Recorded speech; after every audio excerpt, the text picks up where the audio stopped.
We are in La Jolla, California, at the Science Network's offices, which is the former home of Francis Crick, and we're with a longtime colleague of Francis's, Sidney Brenner, who is in fact the 2002 Nobel Prize winner for Physiology and Medicine, but is also Senior Fellow at the Crick-Jacobs Center for Theoretical and Computational Biology at the Salk Institute, Senior Fellow at the Genelia Farm Research Campus of the Howard Hughes Medical Institute, and you're also the subject of this brand new biography by Errol Friedberg, and a whole bunch of other things which we'll get round to in a moment, so welcome. Does this bring back memories coming into this home? Yes, I haven't been here since I think about a week before Francis died. Yeah. And so it does bring back memories, but it's very hard to reconstruct what it looked like then. Yeah, I know. So it's now very impersonal, I think. Let's go back to the Nobel Prize, the 2002 Nobel Prize. There could have been any number of things for which you had received a Nobel Prize many years before that, which was 2002. As I look at the citation with Bob Horwitz and John Sulston, it says, for their discoveries concerning genetic regulation of organ development and programmed cell death, which seems strange almost, given your work on RNA, messenger RNA and so on C. elegans and so on. What's the backstory of this one? I don't know, but there must have been some idea of giving it for programmed cell death, and then, but if you do the posterior recursion, then you have to give it to Sulston, who discovered natural cell death, which is of course what Bob Horwitz did, and of course you have to go one step back and give it to someone who started the means by which all the other things came about. So I think it was a construction, but as I said then, I thought it was to, as I said, there's a fourth prize winner here, but that is of course C. elegans itself, and I think the testimony for that is just what has happened to that entire field since it got started a long time ago, almost 50 years ago now, and I think it's just developed into one of the most important fields in modern biology. So I consider that is the accomplishment. And your Nobel lecture, in fact, was the title of it, as you well know, since Yes. you wrote it, was Nature's Gift to Science. Yes. And the first paragraph contains some typical Brenner witticisms and punning, which says, the title of my lecture is Nature's Gift to Science. It's not a lecture about one scientific journal paying respects to another, but how about the great diversity of the living world can both inspire and serve innovation in biological research. And you then go on to talk about the fact that, I suppose in the 60s, you hit on the idea of using Caenorhabditis elegans, C. elegans, the worm, as a model organism. Yes, well, it wasn't just hitting on the idea like that. But it actually came about because Francis and I had started to talk about, now that everything had been solved, or so we thought in the early 60s, what would be the challenging things to do next. And in fact, there is a letter which I wrote to Max Perutz, which you can see, which said, this is what we want to do. In fact, it laid out the program for C. elegans, and of course we delivered everything we promised, even though some of it took nearly a quarter of a century to mature. But I think the idea of bringing to bear on an organism that was finite, simple, fitted the way we could work with it in a laboratory, and yet would allow you to probe all the things using, of course, the methods and approaches that had come with earlier molecular biology. In other words, you know, what does the DNA script mean, basically? That's what one is still interested in finding out. And I think that is still the unique, challenging problem. In his remarks, the three of you made remarks there, Bob Horwitz said, quoted from Darwin, the man is but a worm quote from Darwin. Here on behalf of the worm, John Sulston said. So there's this community of the worm runners. Yes. Has become an enormous part of science. I mean. Yeah, I think so, and I think it was because Francis said Sydney likes to work with worms because he likes to watch them wiggle.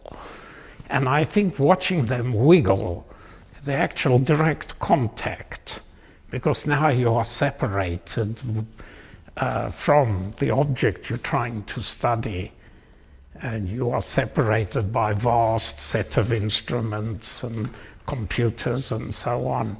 But just to have the direct contact with nature itself, I think is what makes everybody go for it, because I think, you see, a novice could, and of course we were all novices when we started, but you could, with a few tools, very simple tools, you needed a good microscope to see them, but that was reasonable to get, and you could, with a few things inherited from working with phage and so on, you could start to do profound genetics within a few weeks. And you could find mutants and you could cross them and you could start. Now, of course, the journey beyond that, beyond the observations, that took quite a time to mature, and I think we were very lucky in many ways that it allowed us to get to the bottom of things quite fast, because simply of the whole development of the DNA technology, and giving us the possibility of reading genes directly really changed us. In fact, it just made embryology a real science. And I think that that was true for nearly all of our biology. And of course, we've now gone even further than that, because we can even study the most non-invaded species of all times, which is ourselves. And I think this opportunity to go to the gene script and try to find out what it means is, I think, still the problem that will take some time to solve. In your Nobel lecture, you actually talked about two projects which were linked together. One was called Cell Map and the other was called Humanity's Genes. That's still what's driving? Well, Cell Map is still, I think, something I would very much like to do. It I think, is a framework for producing an integrated biology, integrated view. And I think in these days of information overload and the data collection, I think that it is still necessary. And the other project, which is related to this, is to stop talking about human genome, but to talk about humanity's genes. Because the way I look upon it now is that if you think there are 6 billion bases in both of your chromosomes, and there's 6 billion people or more than that on the Earth, this means somewhere all the mutations have already happened and are there. Now, of course, we have to find them, and of course many of them won't have much of an effect on the organism. But the fact is that the variability of humans is so extensive and so important for us as a means of studying them, that I think to think of humanity's genes is a much better idea than to think of, the human genome. Let me ask you the two things that seem to be, I sometimes wonder if there's a contradiction here, because I hear you say some very funny things sometimes about the way in which science has gone. Yeah. You use phrases, I'm looking at back some notes I made from a lecture you gave, low input, high throughput, no output. Yes. You talk about, in your Nobel speech, there's a thing about we're conscious today that we're drowning in a sea of data and starving for knowledge. Yeah. And I get the sense that you think that what I might call the unit price of discovery has gone up astronomically. So when you started working, it didn't cost much to come up with some extraordinary discoveries, whereas now there's millions of dollars being invested in what seem to be fairly small increments of knowledge. Now, on the other hand, don't you need to have these enormous projects like the Genome Project and so on, doing the data collection? So could you Yes, I think that that was justified. There were two ways of being able to read the sequence of, let's say, the human genome. By the time these discussions had started, let us say mid-1970s, when people had begun to think about this kind of technology, the largest organism that had been done was bacteriophage lambda. It was in fact seeing what Fred's sequence of bacteriophage lambda and how it could empower the analysis of an organism that set a lot of people on, that was called the Holy Grail at the time. I wrote a review of that and I called it the Lonesome Grail because I think it was a hard slog. And you could think of doing it either by factory methods, or you could think, let's wait for technology to develop. As you know now, you can sequence a human genome more or less in quite a short time and at a much lower cost, simply because technology has increased. And of course, what has also come about now are very cheap, really very cheap compared to what it was then, computing resources. I mean, you can get the power on a bench top today that you needed, in fact, to launch all the satellites in the world. We just wasn't sufficient. We just didn't have that capacity to analyze data. Now, of course, what has become, I think, now a kind of imperative for many people is don't use, you don't have to think, you don't have to have any hypotheses, just go and make measurements and collect data. So it makes it more like a charting, and this a charting expedition. And in fact, at one stage I thought we had misnamed the entire subject, that it should have been called genonomy, which was, of course, what astronomy was a surveying of the heavens, because that's what we would do. I mean, astronomers are still charting the heavens. The better the instruments they have, the further out they can go, the better they can analyze. I mean, and just see what has happened with the Hubble telescope. Tremendous advance in our knowledge of the map of the heavens. So we could have made maps of this, and we could have done all of this, but the technology didn't exist. And therefore, we had to introduce more a style of management, had to replace what technology would have done in an automatic way. So I think that was fine, and but there is a feeling now that, oh, we can just go on doing the same thing. And after all, if you count the number of genomes, I don't know what the recorded number of species of animals is. I think it must be in the millions. I think insects may even be as much as that. Well, you know, we could sequence everything.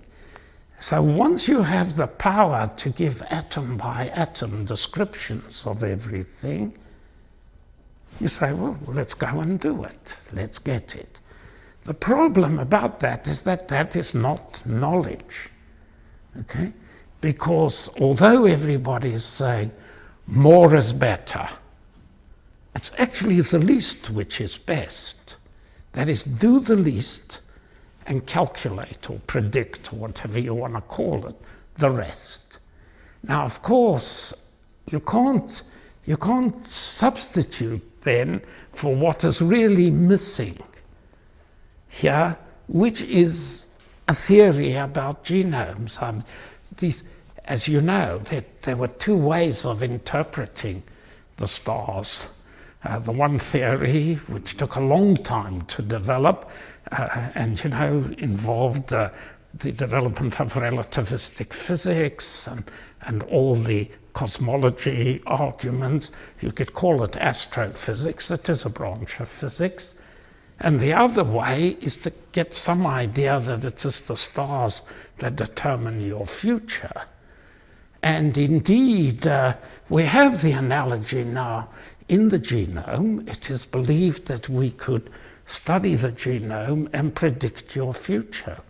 We can predict future, you know, your destiny. In fact, I once said that although the astrologers, the horoscope, said you may meet a dark stranger, what we're telling people, you are going to become a dark stranger. Of course, it's only probabilistic, so we're only giving you a certain percentage of it. So it seems to me that there is that peculiarity of trying to understand this. I think if you say, well, why do the human genome? Well, there are technical reasons why it is the best one, which it's because it's the one that has been paradoxically the most slowly evolving. Okay, so you have to get a rather different idea now of what you mean by evolution, all right? We always think evolution is progressive, you know, always forever onwards and upwards. Mm-hmm. But it needn't be, and just consider the following. Suppose I'm given the genome of a human and the genome of a fish. I can compare them, and I can tell you what's different amongst them. But what you want to know is, when these two were the same, were they a lot of little humans running around at the time, which then sort of degenerated into this fish? Or there were a lot of fish at the time that became human? We cannot ascribe the sign to this until we know one other thing. And that is, of course, the fossil record, because clearly what the fossils show us is there were fish at the time. Therefore, we've got a direction for the process of evolution. But in fact, one of the things we're coming to terms with, a lot of people are coming to terms with, is a lot of genomes going downhill. They're minimalizing themselves, they're throwing away, or what they think, what the genome thinks is extraneous. So, the genomes, it is as though, you know, we'd come through the various phases of the history of art that started with the primitives, and then the classical, and then, you know, the Rococo, and now we're coming to what? The decadent, you see? Of course, the way to avoid decadence is to have the neoclassical revival, which is, I think, some of us think we must just get back to the job we know what to do, which is that we have to understand what all of these sequences mean. They mean this in terms of function, all right? And therefore, that is what we have to understand completely, I think. So as one of my current projects is called Reading the Human Genome, because I don't think anybody has read it. I'm the only one who's read right through it, from the left-hand end of chromosome 1 to the right-hand end of the Y chromosome. I can't remember what's in it there, but there's some very interesting things.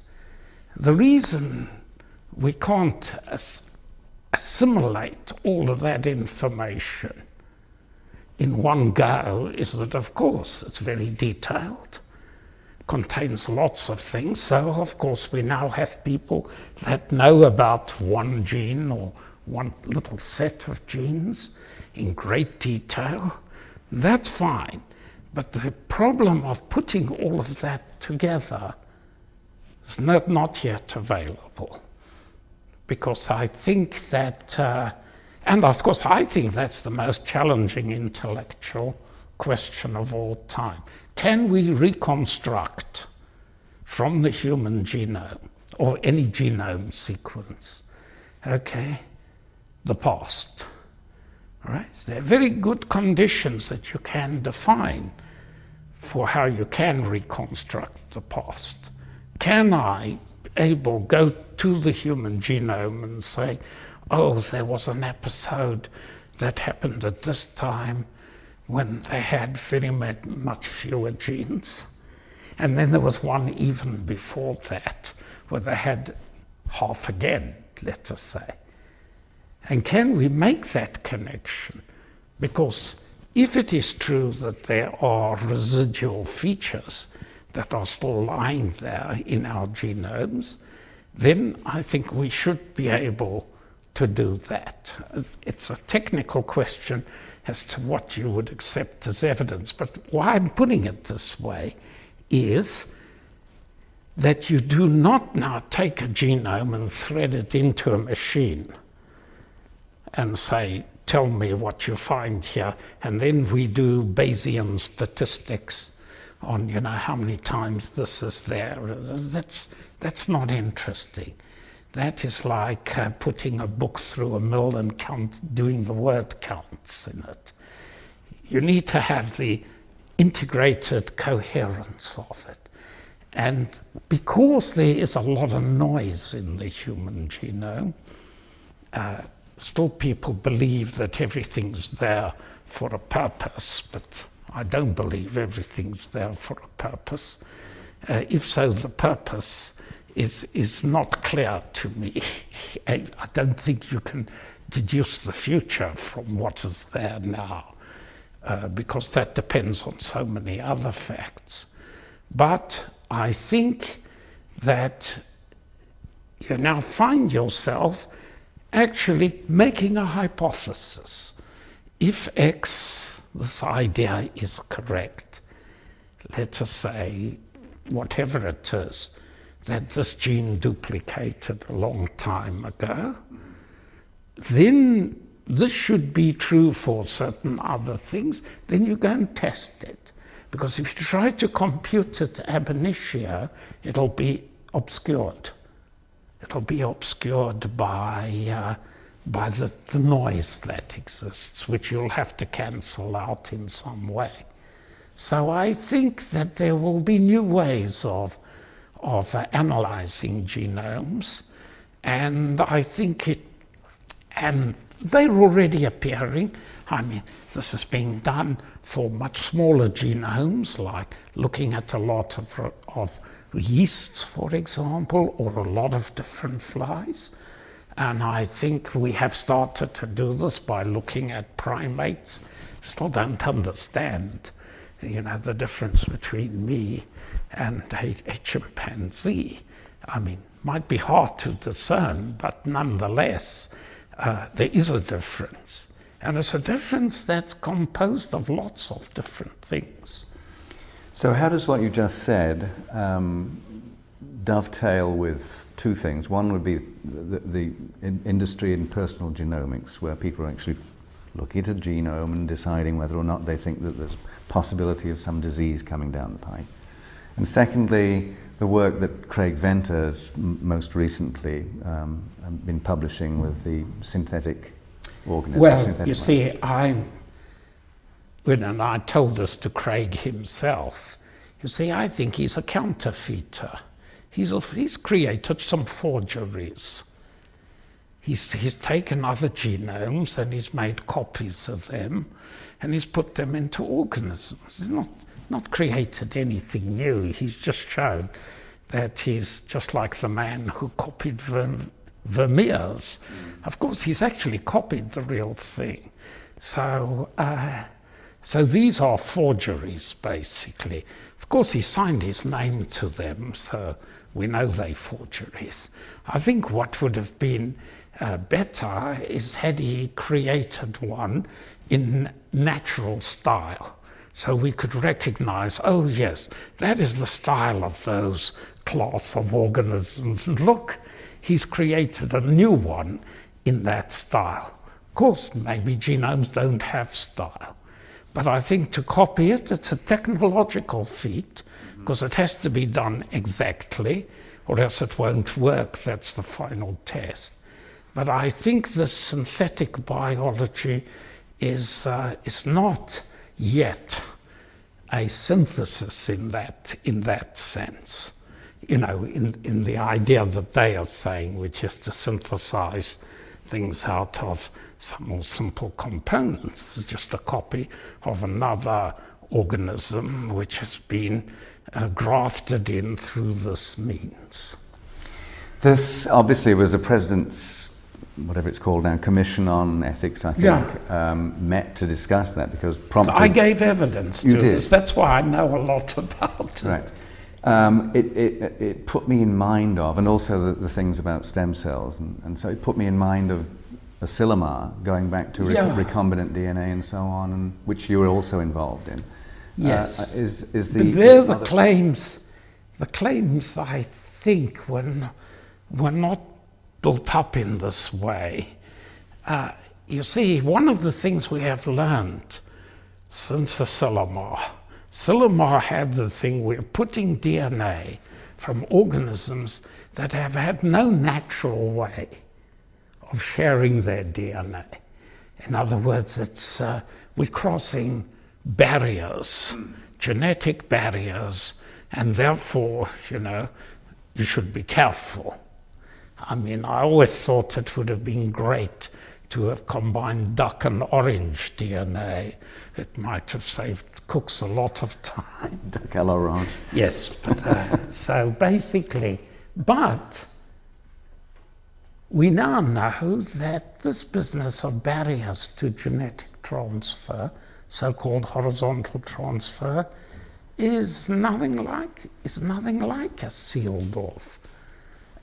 Genes have been moving around between organisms, some carried by viruses, some carried in other methods, and that this exchange has gone on considerably through the courses of evolution. So I think that one didn't have that in mind, but I think if he had shown you could actually synthesize a new organism, then I think this would have been the case. Now, in the time of Asilomar, I thought we should actually do a dangerous experiment. So I thought of one which is the most dangerous thing I could think of.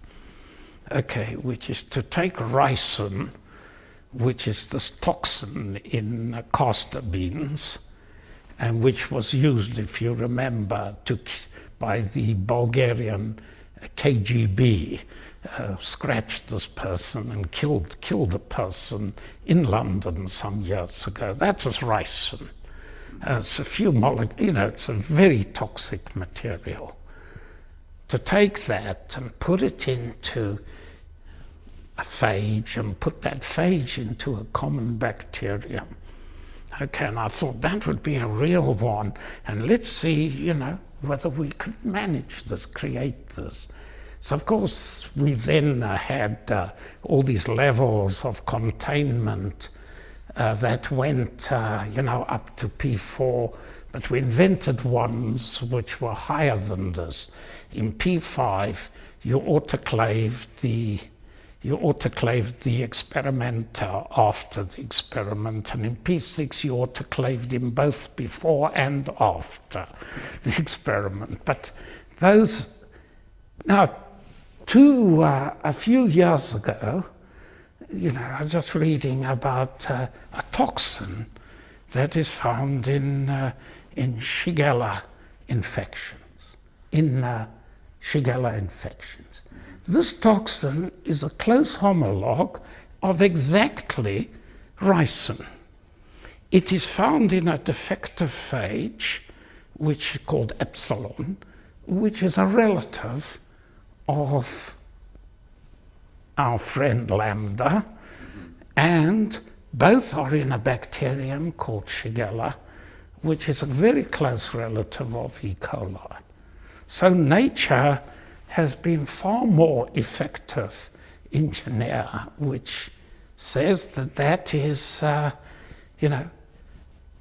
making these bits and pieces and joining the DNA is probably quite a common occurrence, especially amongst microorganisms, and if it's to the advantage of the microorganism, it will be selected. So it's Darwinian selection, and it's man intervening in Darwinian selection that's the big problem, not the creation of new types, because I think that's all explored. Let's circle back for a moment and figure out what this trajectory was. In the Singapore Medical Association news recently, there was a question asked of you where they said that you once gave a commencement address called "The Worst Medical Student of 1950," a personal memoir. Yeah. Why did you think you were the worst medical student in 1950? Well, I was, yes. I gave it here in San Diego, by the way. I became a medical student because that was the only way I could get into higher education, into science. My local town council in the small town I grew up in South Africa had a bursary which sent people to medical school, allowed them to go to university. I was interested in science, in biological science, and of course I still think that the experience I gained doing medicine was effectively, the best biological training I could have ever had. And I did deviate from the medical course after 2 years for an additional 3 years to do science, because it was worked out that had I gone on, I would have been too young to qualify as a doctor. So I needed to take some time out. So it was a good excuse. So you actually went to, this town is called Germiston, right? Yeah. Which is near Witwatersrand? Yes, well, it's part of near, it. Near Johannesburg. Yeah. And you went to the university at the age of 15? You were somewhat precocious, weren't you? Yes. And so by the time you'd finished this medical school, you were still too young to actually I would have been under 21. Right, so you then had to go and do something else. And so I did something else which was convenient for me, of course. And additional science courses. And then, of course, at the end of this, this took me through till the war was over. And so there's a question now of, whether we should all go abroad and resume, studies in this. And so I thought that I then was told that given from the things I was interested in, which I called cell physiology then, that I needed a job in a medical school. And if you don't have a medical degree, you are a real 10th class citizen in a medical school. There were no PhDs in my university. So therefore I was advised to finish medicine, which I did sort of part-time. Okay, so when I came to I did fairly well. I mean, I wasn't the top student, but I was pretty close to it. And then, of course, I started to do clinical work. And I didn't take to that. I just didn't like the funny kind of relationship of patients and a load of medical students, piling in to do this. So I didn't pay much attention to it. And in my final medicine examination, I was asked to smell the breath of a patient. It was a very famous story, which I did. And when he asked me, "What can you smell?" I correctly replied, "McLean's toothpaste." And the patient nodded in the bed because she'd cleaned her teeth before being examined. But of course, they just said I should have smelled, ketones, and she was a diabetic, you see. So having missed that, I had to go back and do it again, do another 6 months of it. But I did that. Delivering babies, right? I know I did. I did that very well. I went to deliver the babies, and that was something. There was nothing else to do, so I got very skilled at it, and I knew all about this. So that is why I think I was the worst medical student. The interesting thing, going back even earlier, I mean, this is now December the 27th. So in a couple of weeks, it'll be your birthday. Again, January 13th. So you were born in 1927. That's right. And your father, as I understand it, this has been well documented in other interviews you've given, your father, Morris, was a cobbler. Yeah. And worked into his 80s. Apparently didn't think it made any sense to stop working at all. That's right. Doesn't make any sense to stop working. And he was from Lithuania originally. He was from Lithuania. Your mother from Latvia. Yeah. And he was not particularly religious, but she maintained a kosher home, I've read. She did maintain it, yes. And so your father was couldn't read and write. That's right. But he spoke several languages. Yeah. And you had a great love of books growing up, from, as I understand it, including a book called The Young Chemist by Sherwood Taylor. Yeah. And you got yourself a chemistry set. So chemistry, I'm just looking for what the initial impulse is here that sent you off in a science direction. Well, chemistry was one of the things, but I used the chemistry I was very interested in why flowers had colors. And I thought I could extract them, which I did. And then I discovered I hadn't heard a litmus paper, but I discovered that they change color if you put acid into them. So I took this as a profound invention, but I was always doing things like that. I mean, using chemistry in the natural world, but I think chemistry was the sort of driving thing, because you can actually make something with it. And I think that was... The Science of Life. Yeah. You told me this once, was a book that you actually stole. I actually did steal it. From the library. Yes. it's one of the books well, shall we say I failed to return it and offered to pay. I mean, I've sometimes used this a lot of times, but my honesty did increase, and I thought, you know, I once wanted to get a book out of the library in Berkeley, the town library, and sort of even thinking that what shall I say? Shall I say I had the book and it blew out of the car while I was crossing the Bay Bridge, and there's no way I can retrieve it, you know? But I mean, I had cooked up stories like this, but this one I failed to return, yes. But it's a fantastic book, that. This is by H.G. Wells? It's Wells, H.G. Wells, and his son, G.P. Wells, and it's also Huxley. Julian Huxley, yeah. There's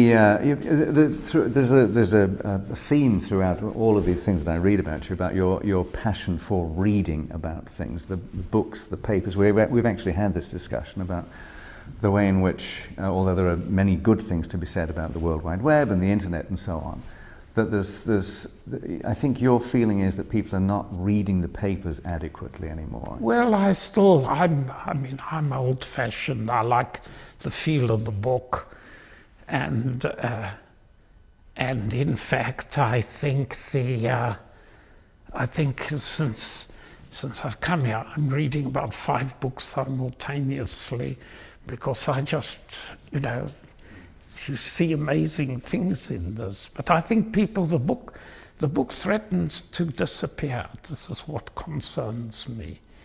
And I don't know whether it actually will, but reading what people are doing about libraries and, you know, this whole idea of electronic, what do they call it, the digital library.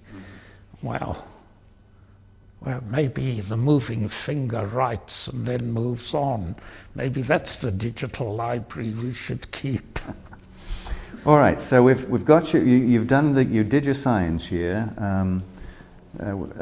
Playing poker and doing skits with friends of yours, apparently. And then you get to Oxford in 52, August of 52. Yeah.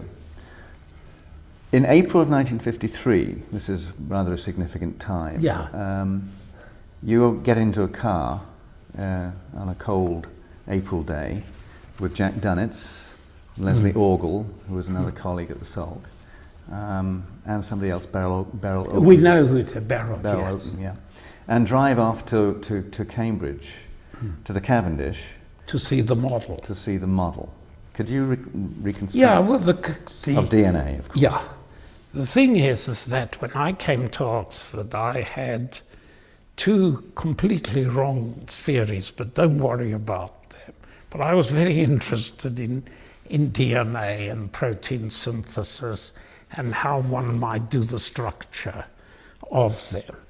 And in fact, it was, I had all of these ideas, and I got to know Jack Dunitz because there was a place which still exists. It's called Halifax House.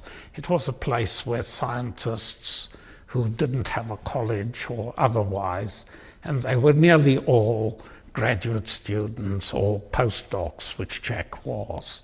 Jack was working with Dorothy Hodgkin. He was a crystallographer. Yes.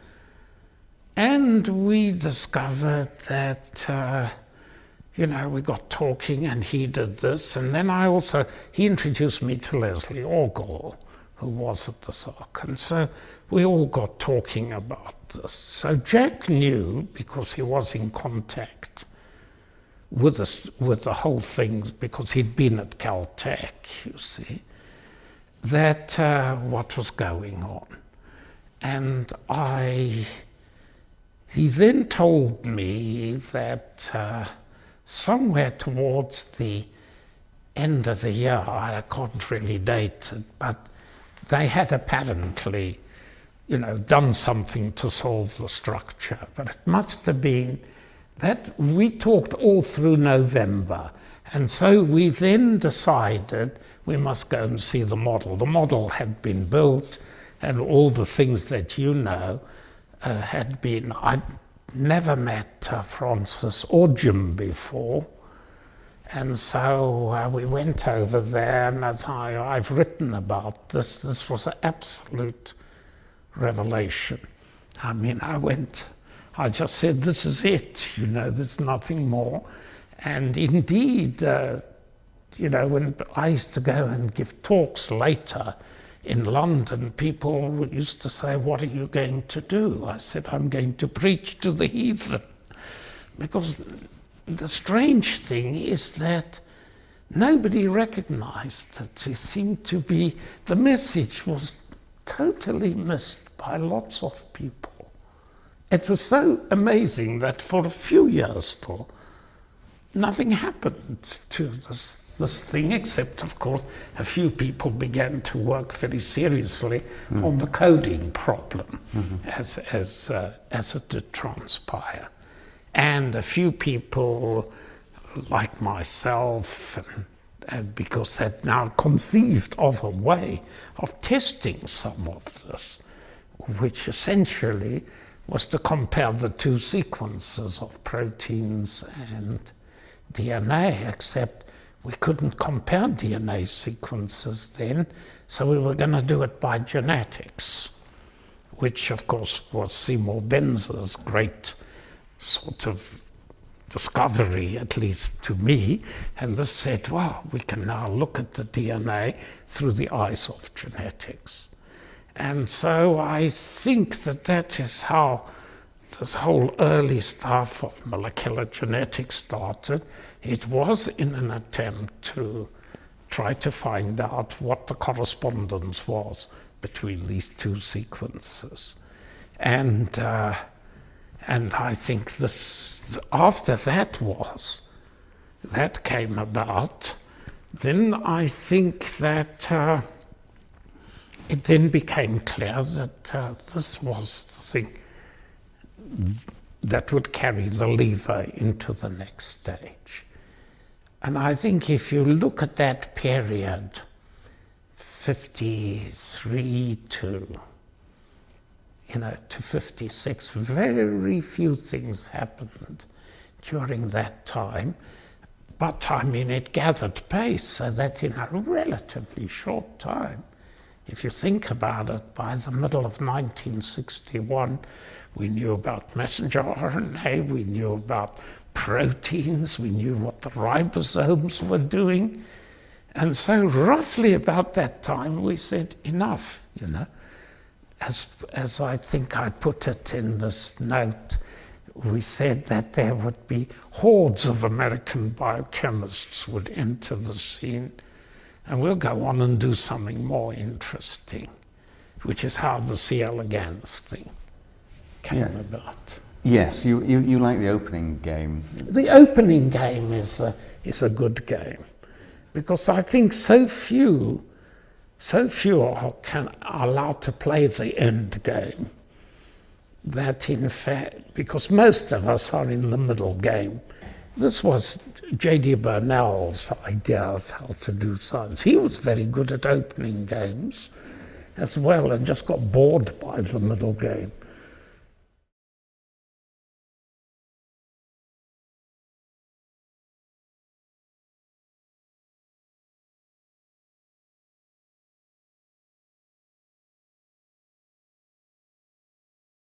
Discovered natural cell death, which is of course what Bob Horvitz did, and of course you have to go one step back and give it to someone who started the means by which all the other things came about. So I think it was a construction, but as I said then, I thought it was to, as I said, there's a fourth prize winner here, but that is of course C. elegans itself, and I think the testimony for that is just what has happened to that entire field since it got started a long time ago, almost 50 years ago now, and I think it's just developed into one of the most important fields in modern biology. So I consider that in the early 60s, what would be the challenging things to do next. And in fact, there is a letter which I wrote to Max Perutz, which you can see, which said, this is what we want to do. In fact, it laid out the program for C. elegans, and of course, we delivered everything we promised, even though some of it took nearly a quarter of a century to mature. But I think the idea of bringing to bear on an organism that was finite, simple, fitted the way we could work with it in a laboratory, and yet would allow you to probe all the things using, of course, the methods and approach. It's very hard to reconstruct what it looked like then. Yeah, I know. So it's now very impersonal, I think. Let's go back to the Nobel Prize, the 2002 Nobel Prize. There could have been any number of things for which you had received a Nobel Prize many years before that, which was 2002. As I look at the citation with Bob Horwitz and John Sulston, it says, for their discoveries concerning genetic regulation of organ development and programmed cell death, which seems strange almost, given your work on RNA, messenger RNA and so on C. elegans and so on. What's the backstory of this one? I don't know, but there must have been some idea of giving it for programmed cell death, and then, but if you do the posterior recursion, then you have to give it to Sulston, who does that is the accomplishment.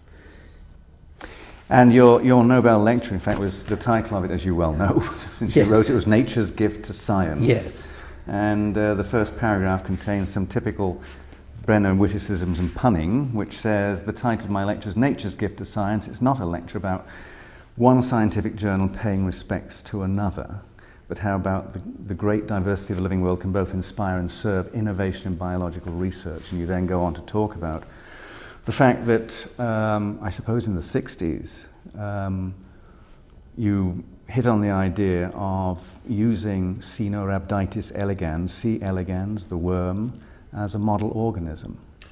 Yes, well, it wasn't just hitting on the idea like that, but it actually came about because Francis and I had started to talk about, now that everything had been solved, or so we thought.